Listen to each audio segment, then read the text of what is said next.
निरभयकारी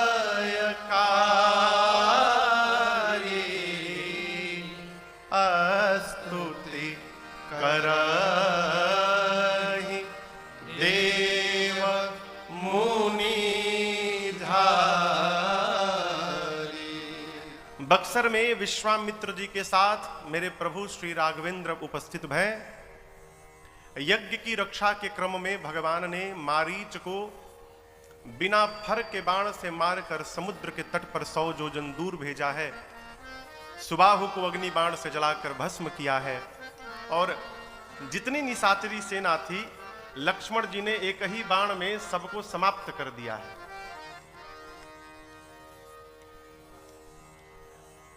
असुरों को गति देने के बाद भगवान विश्वामित्र जी के आश्रम में ही कुछ दिनों तक रुके रहे।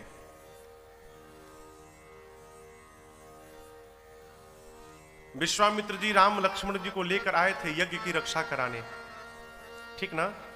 यही कारण था ना। चक्रवर्ती महाराज दशरथ से विश्वामित्र जी ने कहा कि असुर समूह सता वही मोही, अब मैं जा चन आयऊ नृप तो ही। असुर सता रहे हैं, भगवान गए मुक्त किए। जिस कार्य के लिए लाए थे वो कार्य पूर्ण भया। अब तो राम लक्ष्मण जी को वापस अयोध्या भेज देना चाहिए, ठीक ना? तो विश्वामित्र जी बक्सर में लेकर क्यों बैठे हैं?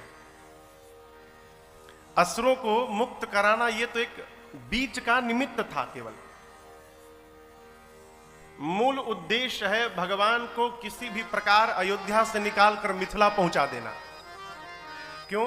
यदि भगवान मिथिला नहीं पहुंचेंगे तो धनुष यज्ञ में धनुष कौन तोड़ेगा? इसलिए चक्रवर्ती दशरथ जी महाराज से रचना बनाकर राक्षसों का संहार कराने हेतु राम लक्ष्मण जी को मांग कर लाए। प्रभु ने यज्ञ की रक्षा की। अब देखिए यहां भगवान भी नहीं बोले विश्वामित्र जी से कि अब जिस कार्य के लिए लाए थे आप कार्य हो गया, मुझे वापस भेजिए। ये कथा कहती है जब जीवन में हम अपने किसी श्रेष्ठ के साथ रहें, अपने दिमाग को थोड़ा शांत करके रखना चाहिए। सोचने का काम उनका है, हमको घर जाना है कि साथ में रहना है, ये उनका काम है। कुछ दिनों तक भगवान रहे। समय जानकर एक दिन विश्वामित्र जी राम जी के पास गए और जाकर कहे, राम जी एक यज्ञ की रक्षा तो आपने कर दी, परंतु एक दूसरा यज्ञ मिथिला में प्रारंभ होने वाला है, धनुष यज्ञ। और मेरा अपना स्वयं का अनुभव ये कहता है राम, मेरा यज्ञ पूर्ण नहीं हो रहा था, आप आए, विश्वामित्र का यज्ञ पूर्ण हो गया। मेरा मन कह रहा है यदि आप मिथिला चलेंगे ना तो महाराज जनक का भी यज्ञ आपके जाने से ही पूर्ण हो जाएगा। आप चलेंगे ना? जैसे विश्वामित्र जी ने ये बात कही, मेरे प्रभु हर से चले मुनि वर के साथ।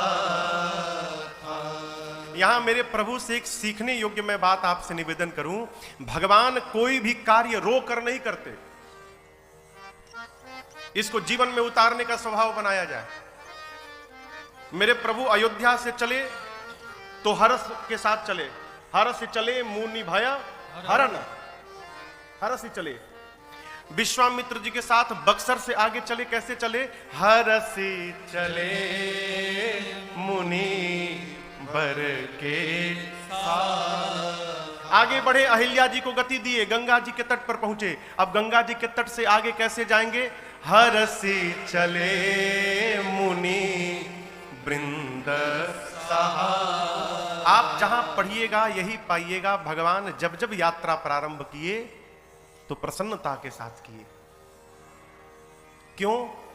जीवन में जब यात्रा के पूर्व आपके चित्त में, मन में, हृदय में आह्लाद होगा, आनंद होगा, प्रसन्नता होगी, तो समझिएगा आधा कार्य आपने यही पूर्ण कर लिया। न होने वाला कार्य भी पूर्ण हो जाएगा। और यदि कार्य प्रारंभ होने के पहले ही आप रो रहे हैं तो फिर भगवान मालिक है, कार्य होगा कि नहीं होगा। थोड़ी दूर जाने के बाद राम जी को एक आश्रम दिखाई पड़ा। राम जी विश्वामित्र जी से पूछे, प्रभु ऋषि आश्रम से कोई पुण्य थली पर आज लगे उजड़ी उजड़ी, नर नारी नहीं पशु पक्षी हुना।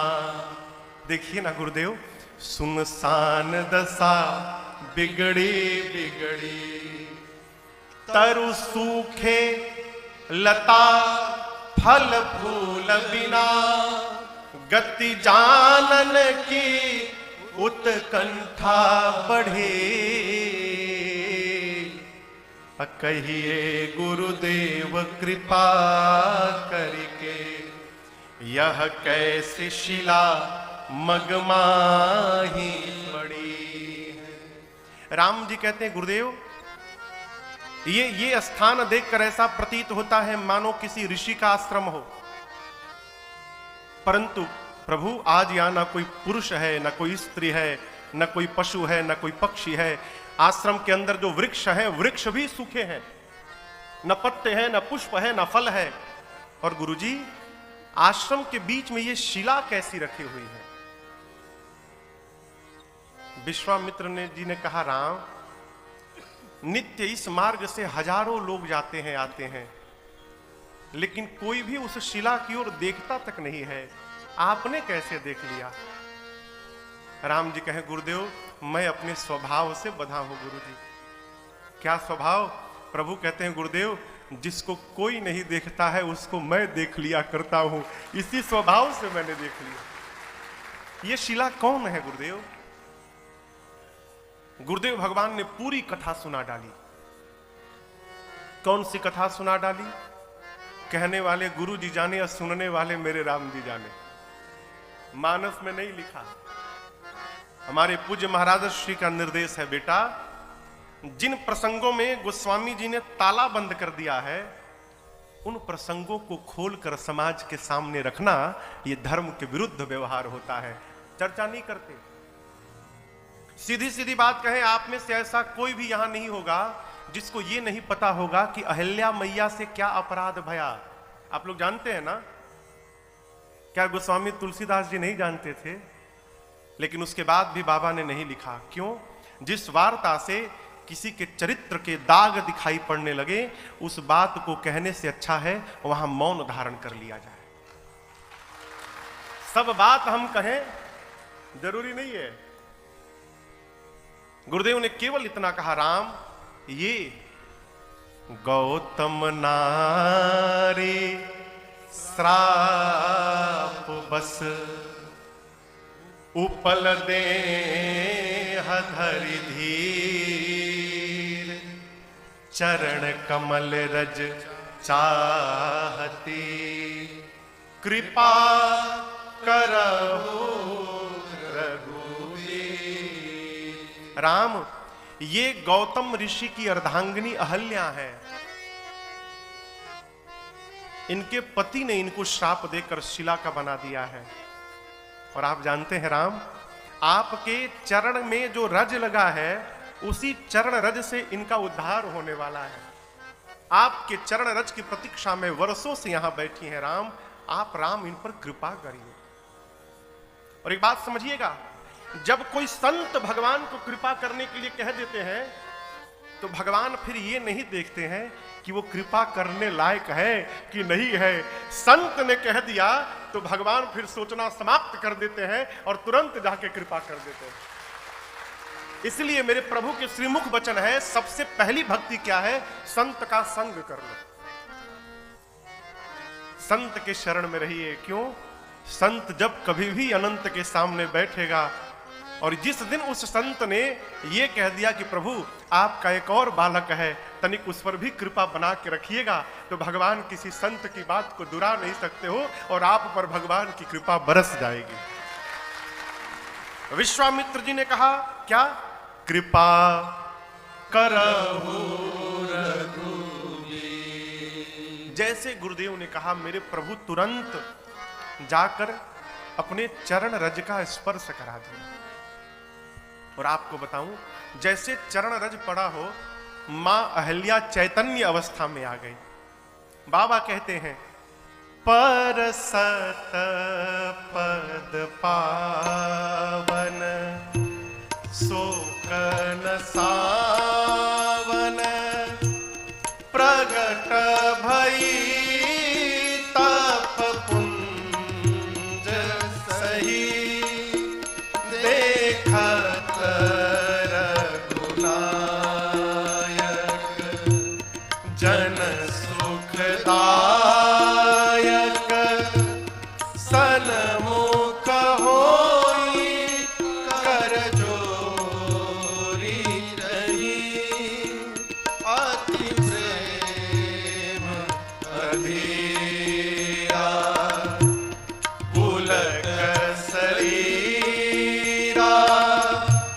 मुख नहीं आवई वचन कही अतिशय बड़ भागी चरण लागी जुगल नयन जलधार बही।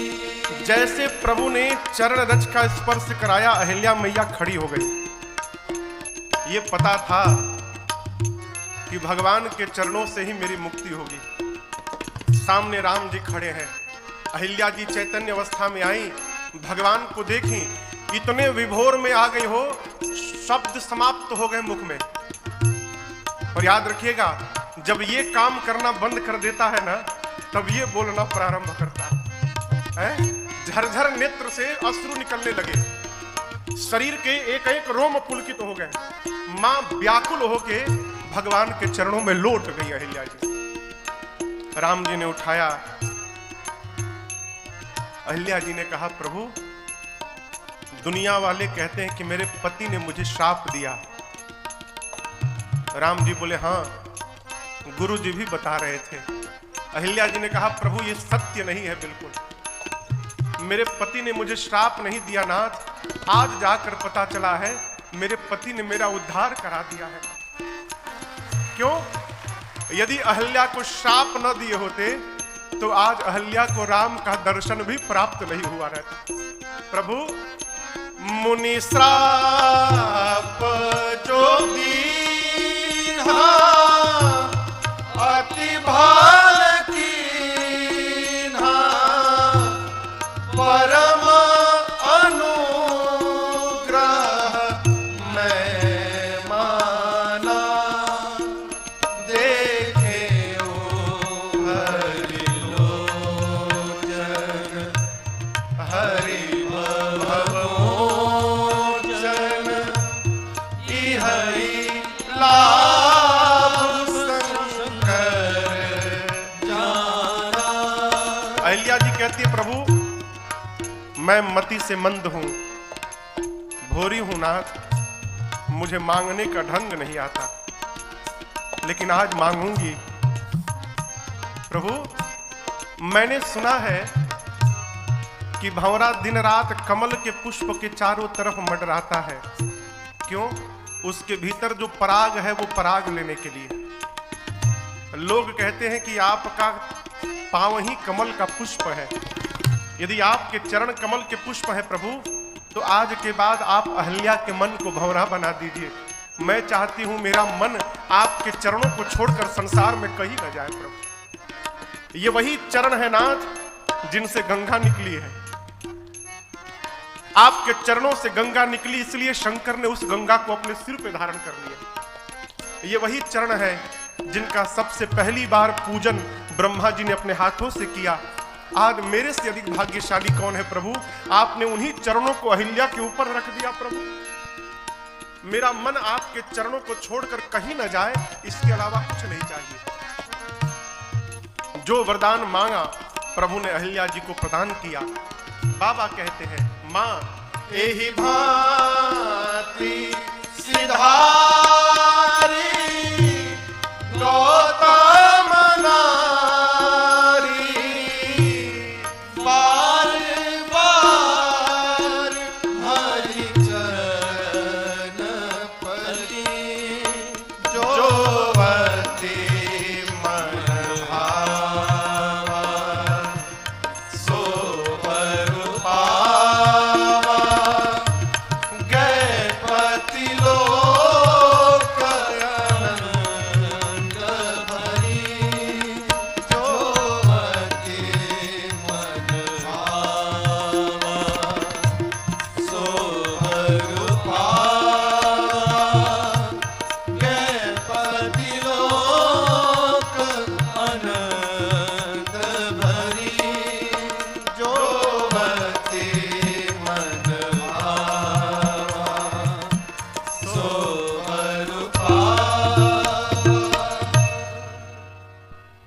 मनचाहा वरदान प्राप्त करके मां अहिल्या बारंबार अपने पति के चरणों में प्रभु के चरणों में प्रणाम करके अपने पति गौतम ऋषि के साथ उनके लोक चली गई।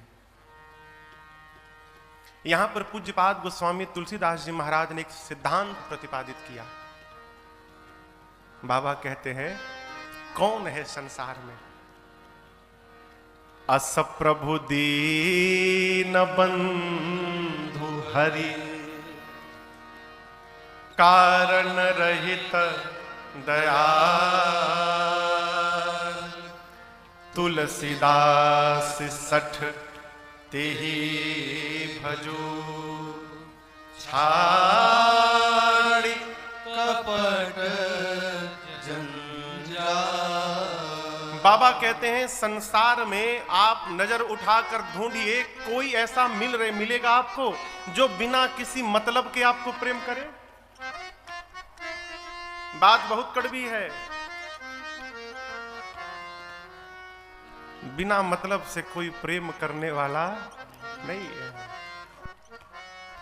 अकारण कोई प्रेम कर रहा है तो वो केवल और केवल मेरे रघुनाथ जी हमारी बात। कारण रहित दयाल। बाबा अपने आप को कहते हैं, हे तुलसीदास सठ।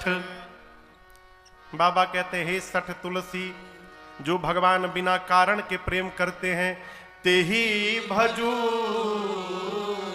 कैसे? छाड़ी कपट जंजाल।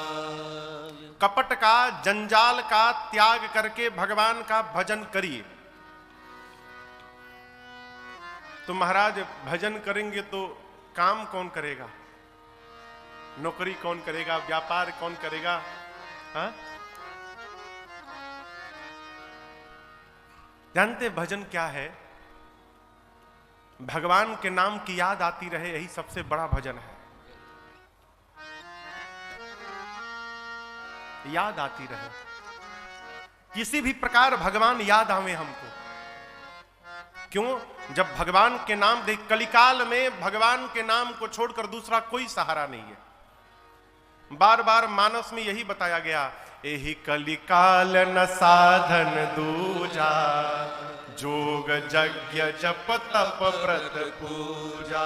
उपाय महाराज, राम ही सुमिरिय अगाइय राम ही, और संतत सुनिय राम गुण ग्राम।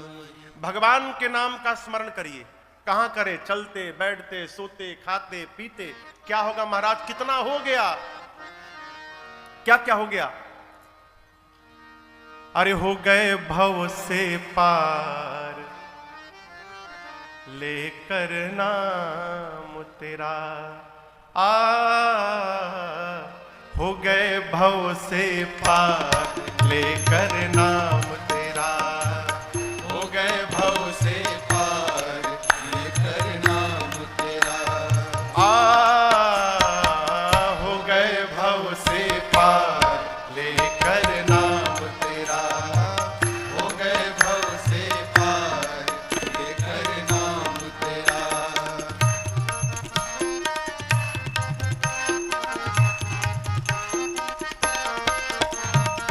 वाल्मीकि अति दीनहीन थे, बुरे कर्म में सदा लीन थे। वाल्मीकि अति दीनहीन थे, बुरे कर्म में सदा लीन थे। वाल्मीकि अति दीनहीन थे, बुरे कर्म में सदा लीन थे। वाल्मीकि अति दीनहीन थे, बुरे कर्म में सदा लीन। फिर करी रामायण तैयार, लेकर नाम तेरा। करी रामायण तैयार, लेकर नाम तेरा। हो गए भव से पार, लेकर नाम तेरा। हो गए भव से पार, लेकर नाम तेरा।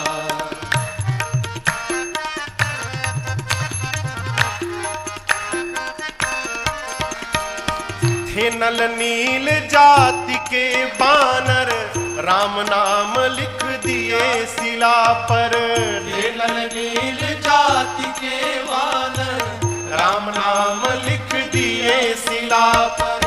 थे नल नील जाति के वानर, राम नाम लिख दिए शिला पर। थे नल नील जाति के वानर, राम नाम लिख दिए। फिर क्या हुआ? अरे हो गई सेना पार लेकर नाम तेरा, हो गई सेना पार लेकर नाम तेरा, हो गए भव से पार लेकर नाम तेरा, हो गए भव से पार लेकर नाम तेरा।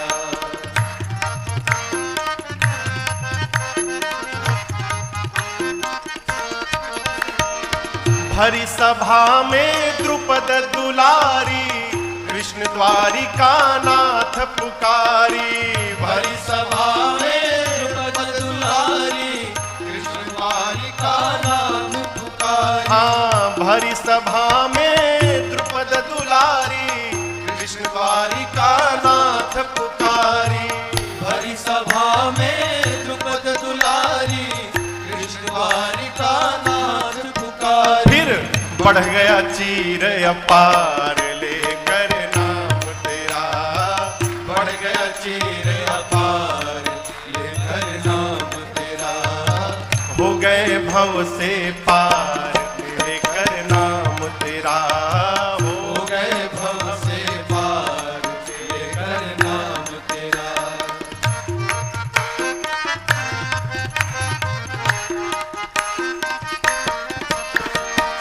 गज ने आधा नाम पुकारा, गरुण छोड़ कर उसे उबारा।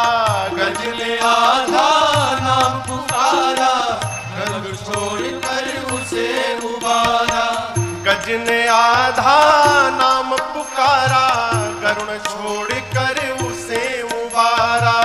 गज ने आधा नाम पुकारा, गरुड़ छोड़ कर उसे उबारा। जाकर किया ग्राह संहार लेकर नाम तेरा, किया ग्राह संहार लेकर नाम तेरा, हो गए भव से पार लेकर नाम तेरा, हो गए भव से पार लेकर नाम तेरा।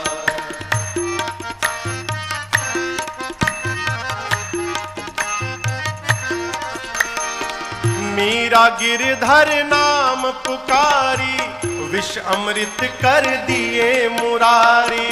मीरा गिरधर नाम पुकारी, विष अमृत कर दिए गिरधर। मुरारी। मीरा गिरधर नाम पुकारी, विष अमृत कर दिए मुरारी।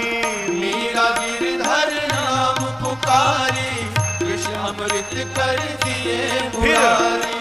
खुल गए चारों द्वार लेकर नाम तेरा, खुल गए चारों द्वार लेकर नाम तेरा, हो गए भव से पार लेकर नाम तेरा।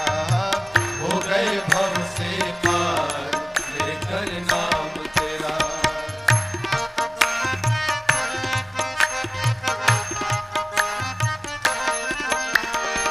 राम नाम को जो कोई गावे, अपने तीनों लोक बनावे। राम नाम को जो कोई गावे, अपने तीनों लोक बनावे। राम नाम को जो कोई गावे, अपने तीनों लोक बनावे। राम नाम को जो कोई गावे, अपने तीनों लोक ये राम नाम बनावे। अरे है जीवन का सार